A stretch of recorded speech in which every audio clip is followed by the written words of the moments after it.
Good morning class. तो welcome to my YouTube channel exam pattern. तो आज हम लोग let's discuss point about to electric field due to the dipole on the any general point. तो general point हमारा क्या है और थीटा पे। तो बच्चों जैसे कि हमने पिछली क्लास में हमने एक्सटीरियर पॉइंट और इंटीरियर पॉइंट पे हमने इलेक्ट्रिक फील्ड निकालना सीखा, समझ गए ना। तो हमने लर्न किया था दोनों चीजों को, इलेक्ट्रिक फील्ड कहाँ कहाँ एक्सटीरियर पे कैसे है, इंटीरियर पे कैसे हो। तो बच्चों आज हमें क्या देखना है कि एक जनरल पॉइंट पे आर और थीटा पे इलेक्ट्रिक फील्ड कैसे बनता है, समझ गए ना। तो आज हम लोग को यही देखना है। तो बच्चों ध्यान से फोकस ऑन द बोर्ड और ध्यान से कि तो देखना हमें कि देखिए जैसे कि हम इसमें थोड़ा समझ लेते हैं। तो हमने इन चीजों को पहले कंसीडर कर चुके थे एक्सटीरियर और इंटीरियर पॉइंट पे। तो आज हमको देखना है किसी समान बिंदु पर या जनरली पॉइंट पे हमें देखना है। तो बच्चों जैसे हमें जनरली पॉइंट पे देखना है तो यहाँ पे देख लीजिए ना, तो ये वाला जो आपको फिगर दिखाई दे रहा होगा, ये फिगर आपको देख के पता चल रहा होगा ना, तो ये एक्सियल पॉइंट पे है और ना ही इक्वेटोरियल पॉइंट है, राइट। ठीक है, इज दैट क्लियर। तो यहाँ पे देखिए ना तो आपको जनरल मतलब इक्वेटोरियल दिखा रहा है, ना तो आपको एक्सियल दिखा रहा है, ठीक है ना। तो जैसे कि कभी हमारे साथ ऐसा भी हो सकता है कि ना तो इक्वेटोरियल हो और ना तो एक्सियल पॉइंट हो, तब हम इलेक्ट्रिक फील्ड कैसे फाइंड करेंगे। तो आज हम लोग को वही देखना है। ओके चलिए आगे चलते हैं नेक्स्ट। तो नेक्स्ट हमारा क्या है कि जैसे बच्चा देख लिया कि आपको ये इलेक्ट्रिक डायपोल दिख रहा है, ठीक है ना, ये डायपोल दिख रहा है आपको। तो यहां से ये डायपोल बना रहा है। तो डायपोल तो आप लोग समझते ही होंगे, इतनी बात तो आप समझते ही होंगे, समझ गए ना। तो डायपोल, ये डायपोल बना रहा है। तो भाई जो दो इंडिविजुअल चार्ज है तो इनके कारण ये डायपोल बन रहा है। तो यहाँ पे देखिए एक पॉइंट पी है, कोई समान सा पॉइंट पी है और ये कितना थीटा एंगल पे है, थीटा एंगल पे स्थित है। तो बच्चों देखा जाए कि जैसे कि मैंने तुम्हें बताया था कि इलेक्ट्रिक फील्ड जो होता है, ठीक है ना, इलेक्ट्रिक सॉरी डायपोल जो होते हैं, डायपोल की डायरेक्शन क्या होती है माइनस टू प्लस, समझ गए ना, माइनस से प्लस, ये क्या होती है डायपोल की डायरेक्शन होती है। तो बच्चों जैसे कि मैं इस डायरेक्शन में अगर देखा जाए तो मेरा डायपोल का डायरेक्शन क्या होगा, यही होगा ना बच्चों, यही होगा डायपोल का डायरेक्शन मेरा पी। डायपोल का डायरेक्शन मेरा क्या होगा, यही होगा ना पी। तो पी की डायपोल का जो डायरेक्शन है बच्चों यहाँ पे, अगर मैं इस पी का मैं यहाँ लिख दे रहा हूं, जरा समझने का प्रयास करेंगे, ठीक है, try to understand this point. तो यहां से देखेंगे कि जैसे कि डायपोल का डायरेक्शन क्या है, तो ये डायपोल का डायरेक्शन हम लोग देखेंगे कि माइनस से प्लस क्यू, समझ गए ना। तो माइनस से प्लस क्यू। तो जरा इसके देखिए बेटा, अगर ये थीटा एंगल बना रहा है तो हम लोगों ने 11th में इसको पढ़ा था, लर्न किया था कि जैसे कि अगर कोई थीटा एंगल बना रहा है तो जैसे कि एक कंपोनेंट इधर हो, एक इसका कंपोनेंट इधर हो, बीच में से मतलब कि जैसे इस वेक्टर, जैसे ये वेक्टर पॉइंट है, तो इसका जो दोनों कंपोनेंट बनेंगे ऐसे बनेंगे, समझ गए ना, अगर थीटा एंगल बना रहा हो। तो बच्चों जैसे कि ये थीटा एंगल बना रहा है, अगर मैं इसका कंपोनेंट देखूं किसका, पी का अगर कंपोनेंट बनाऊं तो यहाँ पे जो कंपोनेंट बनेगा बच्चों, तो ठीक है एकदम थीटा के पास वाला, समझ गए ना, थीटा के पास वाला, एकदम थीटा से पास वाला, जैसे कि थीटा के एकदम से पास हो, तो वहां पे क्या बने, कौन सा कंपोनेंट बनता बताइए, बिकॉज थीटा बनता है कि नहीं बनता। यानी कि मुझे पता चला कि इधर जो डायपोल बन रहा है वो बिकॉज थीटा बन रहा है और इधर जो डायपोल बन रहा है इसके कहां, इसके 90 डिग्री यानी परपेंडिकुलर पे। तो यहाँ पे जरा देखिए इसका जो परपेंडिकुलर बनेगा वो किस तरह बनेगा बच्चों, इस तरह बनेगा ना। तो ये कि 90 डिग्री को होना चाहिए, कितने डिग्री पे, 90 डिग्री पे। तो बच्चों जो इसका कंपोनेंट कहाँ बनेगा, यहाँ बनेगा भाई, यहाँ पे। तो थीटा से दूर वाला एंगल जो होता है वो क्या होता है बच्चों, साइन थीटा। तो एक डायपोल इधर बन गया पी साइन थीटा और एक डायपोल इधर बना पी कॉस थीटा। तो बच्चों हमको समझना पड़ेगा, थोड़ा सा हमको समझना पड़ेगा कि जैसे कि हमने देखा था कि एक्सियल पॉइंट पे जो इलेक्ट्रिक फील्ड था वो डायपोल के अलोंग था, डायपोल के अलोंग यानी डायपोल के इनवर्ट डायरेक्शन में था। तो इनवर्ट डायरेक्शन मतलब जिधर डायपोल था उधर ही इलेक्ट्रिक फील्ड ये कब बन रहा था, एक्सियल पे। कहां बन रहा था, एक्सियल पे। तो बच्चों जो एक्सियल पे हमने इलेक्ट्रिक फील्ड निकाला था बच्चों, तो वो एक्सियल पे इलेक्ट्रिक फील्ड कितना था बच्चों, कोई बताएगा कि एक्सियल पर इलेक्ट्रिक फील्ड कितना था, जरा बताएंगे कि कितना था, K 2P, क्या यही था, सबको समझ में आ रहा है क्या यही था। ठीक है। तो बच्चों इतना बना, एक्सियल पे इलेक्ट्रिक फील्ड इतना बन रहा था, ठीक है। तो एक्सियल पे इलेक्ट्रिक फील्ड इतना बन रहा था। तो बच्चों जब हमने इक्वेटोरियल पॉइंट पर देखा था, इक्वेटोरियल पॉइंट पे इलेक्ट्रिक फील्ड कितना बन रहा था, Kp अपॉन RQ, ठीक है। Kp अपॉन RQ कितना बन रहा था, क्या इतनी बात समझ में आई? तो बच्चों जैसे कि देख सकते हैं, मैं यहाँ पे जो मेरा P डायपोल है, तो मेरा अगर इन दोनों डायरेक्शन में हम डायपोल निकाल इलेक्ट्रिक फील्ड ज्ञात करना चाहते हैं या इलेक्ट्रिक फील्ड निकालना, तो जैसे मैं P की प्लेस पे, समझ गए ना, P के प्लेस में क्या लिखूंगा यहाँ पे, P cos थीटा। ये मेरा एक डायपोल है, अभी मेरा डायपोल का क्या है, P cos थीटा है, P नहीं है। P की जगह पे हम लोग लिखेंगे P cos थीटा। अब इसी तरह जैसे मैं यहाँ लिखूंगा तो यानी कि इक्वेटोरियल पॉइंट पे देखिए जो 90 डिग्री पे है, अगर आपको दिखाई दे रहा हो तो यहाँ से जो इलेक्ट्रिक फील्ड की फीलिंग आ रही है, समझ गए ना, इस पॉइंट पे, यानी इस लाइन पे इलेक्ट्रिक फील्ड की फीलिंग आ रही है कि बच्चों डायपोल मेरा इस, ठीक है। तो डायपोल की दिशा में अगर कोई इलेक्ट्रिक फील्ड बनता है तो वो होता है एक्सियल पॉइंट, समझ गया ना। इधर मेरा एक्सियल पॉइंट होगा, तो एक्सियल पॉइंट पे अगर देखा जाए तो एक्सियल पॉइंट पे मेरा जो वैल्यू होता है वो क्या आता है, K2P cos theta upon RQ आता है। और यहाँ पे देखिए अगर ये इक्वेटोरियल का मतलब क्या होता है बच्चों, इक्वेटोरियल का मतलब वो 90 डिग्री में बने, ठीक है ना, परपेंडिकुलर, ये इक्वेटोरियल पॉइंट हुआ। तो इक्वेटोरियल पॉइंट अगर ऐसे आप फील कर पा रहे हो तो ये मेरा क्या बन रहा है, ये इक्वेटोरियल पॉइंट बन रहा है, समझ गए ना, ये एक्सियल बन रहा है और ये इक्वेटोरियल पॉइंट बन रहा है। तो इक्वेटोरियल पॉइंट पे हमारा जो डायपोल होगा P sin थीटा होगा, तो यहाँ पे दे रहे P sin थीटा। क्या बच्चों इतनी बात समझ में आई? तो यहाँ P की जगह पे क्या लिखेंगे, P sin थीटा लिखेंगे, ओके। तो हमारा देखिए एक्सियल पे और इक्वेटोरियल पॉइंट पे दोनों पे निकल आया ना, क्या इतनी बात, इज दैट क्लियर? ठीक है, चलो इतनी बात हमें क्लियर हो चुकी है। अच्छा बच्चों जैसे ये देखिए कि जब मैं एक्सियल पे निकाल रहा था, ओके, जब मैं एक्सियल पे निकाल रहा था -Q +Q, ठीक है ना, तो मेरा जो इलेक्ट्रिक फील्ड का डायरेक्शन था इधर था, यानी कि डायपोल के अलोंग था, जिधर डायपोल था उधर ही इलेक्ट्रिक फील्ड बन रहा था कि नहीं बन रहा था। इसका मतलब मैं कह सकता हूं बच्चों कि अगर मेरा ये एक्सियल पॉइंट है तो P के अलोंग यानी कि इधर ही की तरफ इलेक्ट्रिक फील्ड मेरा बनेगा एक्सियल पे। तो मैं ए से दिखा रहा हूं इसको, एक्सियल को, समझ गए ना, ए से शो कर रहा हूं, तो इलेक्ट्रिक फील्ड मेरा एक्सियल पे उसकी इनवर्ट डायरेक्शन बनेगा, समझ गए ना, इन दिस डायरेक्शन बनेगा। अब जैसे कि देखा जाए इक्वेटोरियल पॉइंट पे इलेक्ट्रिक फील्ड की डायरेक्शन थी इक्वेटोरियल पॉइंट पे, जरा देखिए यहाँ पे, तो मेरा जो डायपोल था, डायपोल कहाँ बन रहा था, ऐसे बन रहा था, और जो इक्वेटोरियल पॉइंट पे जो इलेक्ट्रिक फील्ड बन रहा था जस्ट इसके अपोजिट बन रहा था, अपोजिट था कि नहीं था, T-net मुझे इधर मिल रहा था, तो इसका मतलब ये अपोजिट डायरेक्शन में था। तो बच्चों जैसे देखा जाए अगर ये मेरा डायपोल है, ये मेरा डायपोल का डायरेक्शन इधर है, तो इलेक्ट्रिक फील्ड जो मिलेगा मुझे कहाँ मिलेगा, इक्वेटोरियल पॉइंट पे, इक्वेटोरियल पॉइंट पे इधर मिलेगा। तो मैं इसको बना लेता हूँ ऐसे करके, समझ गया ना बात को, ऐसे करके बना लूंगा, तो मेरा ये क्या हो जाएगा बच्चों, ई हो जाएगा कि नहीं, बताइए, ई हो जाएगा ना। अगर बच्चों जैसे देखा जाए कि ये दोनों 90 डिग्री पे है कि नहीं है, 90 डिग्री पे है, तो कहने का मतलब अगर मैं यहां से वेक्टर मेथड लगाऊं तो यहां से मुझे ये थीटा, ये इसको मैं अल्फा मान ले रहा हूं अपने से, ये वाला एंगल अल्फा मान ले रहा हूं, समझ गया ना बात को। तो मुझे ई-नेट कहां मिलेगा बच्चों, यही वाले डायरेक्शन में मिलेगा, मुझे ई-नेट मिलेगा यही वाले डायरेक्शन में। तो बच्चों चलो स्टार्ट करते हैं।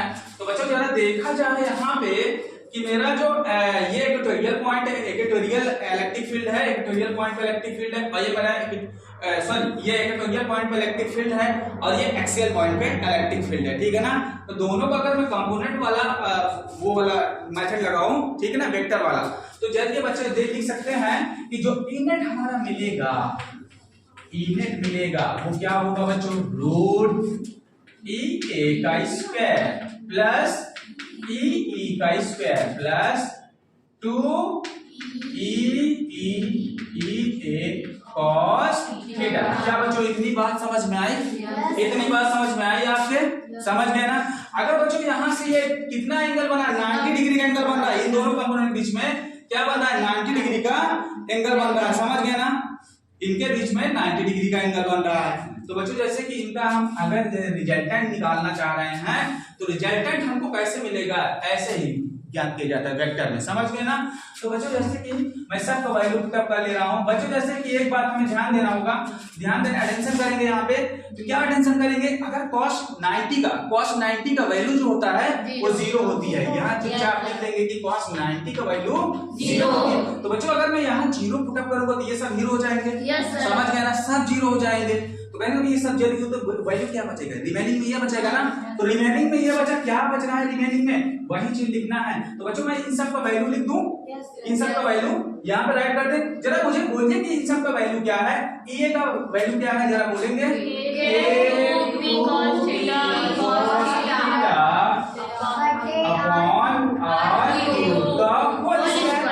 बिल्कुल सही बात। ए का वैल्यू क्या है बच्चों,